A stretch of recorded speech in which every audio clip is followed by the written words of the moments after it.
សម្ដេចធិបតីកោតសរសើរស្មារតីរួបរวมយ៉ាងផុសផុលក្នុងក្បួនព្យុហយាត្រាដើរដើម្បីសន្តិភាពជាទឹកចិត្តធំធេងសម្រាប់រាជរដ្ឋាភិបាលសម្ដេចធិបតីហ៊ុនម៉ាណែតសូមកោតសរសើរចំពោះស្មារតីចូលរួមយ៉ាងផុសផុលក្នុងព្រឹត្តិការណ៍ព្យុហយាត្រាដើរដើម្បីសន្តិភាពដែលនេះជាទឹកចិត្តដ៏ធំធេងសម្រាប់រាជរដ្ឋាភិបាលក្នុងការខិតខំស្វែងរកសន្តិភាពសម្រាប់ជាតិនិងប្រជាជនកម្ពុជាលើបណ្ដាញសង្គមផ្លូវការសម្ដេចធិបតីនាយករដ្ឋមន្ត្រីកាលពីថ្ងៃទី18ខែធ្នូបានបង្ហោះសារយ៉ាងដូចនេះថាកម្ពុជាត្រូវការសន្តិភាពមហាគ្រួសារកម្ពុជាមហាស្នេហ៍សាមគ្គីភាពស្មារតីតែមួយសម្លេងតែមួយបានស្រេចឡើងដូចគ្នាគឺ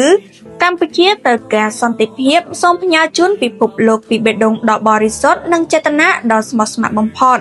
បាទតាមបណ្ដាញសង្គមសម្ដេចធិបតីមហាកម្លាំងសាមគ្គីនៃប្រជាជាតិខ្មែរមកពីគ្រប់មជ្ឈដ្ឋានគ្រប់និន្នាការនយោបាយនិងសាសនាបានមកជួបជុំគ្នាក្រុមស្មារតីខ្មែរតែមួយដើម្បីធ្វើព្យុហយាត្រាដើរដើម្បីសន្តិភាពរបស់មហាគ្រួសារខ្មែរបានចាប់ផ្ដើមចេញដំណើរពីបរិវេណផ្សាររាត្រីមាត់ទន្លេឆ្ពោះទៅកាន់សួនច្បារវិមានឯករាជ្យក្នុងបរិយាកាសពោពេញដោយក្តីសង្ឃឹមក្តីជឿជាក់និងស្មារតីសាមគ្គីជាតិបណ្ដាញសង្គមសម្ដេចធិបតីក៏បានគូបញ្ជាក់ថាសម្លេងរបស់ប្រជាពលរដ្ឋកម្ពុជាគឺជាសម្លេងដែលឲ្យតម្លៃលើសន្តិភាពនិងប្រាថ្នាការរួមរស់ដោយសន្តិសហវិជ្ជមានជាមួយគ្រប់ប្រជាជាតិទាំងអស់តាមរយៈការផ្ញើសារសន្តិភាពចេញពីបេះដូងប្រជាពលរដ្ឋខ្មែរទៅកាន់សង្គមជាតិនិងសហគមន៍អន្តរជាតិថា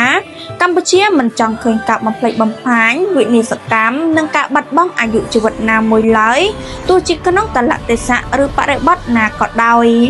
ជាមួយគ្នានេះសម្ដេចធិបតីនាយករដ្ឋមន្ត្រីសូមកោតសរសើរនិងថ្លែងអំណរគុណចំពោះស្មារតីរួបរวมយ៉ាងផុសផុលដែលនេះជាទឹកចិត្តដ៏ធំធេងសម្រាប់រាជរដ្ឋាភិបាលក្នុងការខិតខំស្វែងរកសន្តិភាពសម្រាប់ជាតិនិងប្រជាជនកម្ពុជាសូមអរគុណដល់សហភាពសហព័ន្ធយុវជនកម្ពុជាដែលបានចូលរួមរៀបចំកម្មវិធីដ៏មានសារៈសំខាន់នេះដើម្បីផ្ដល់ឱកាសឲ្យមហាគ្រួសារខ្មែររួបរวมនិងសម្ដែងមតិក្នុងការចង់បានសន្តិភាព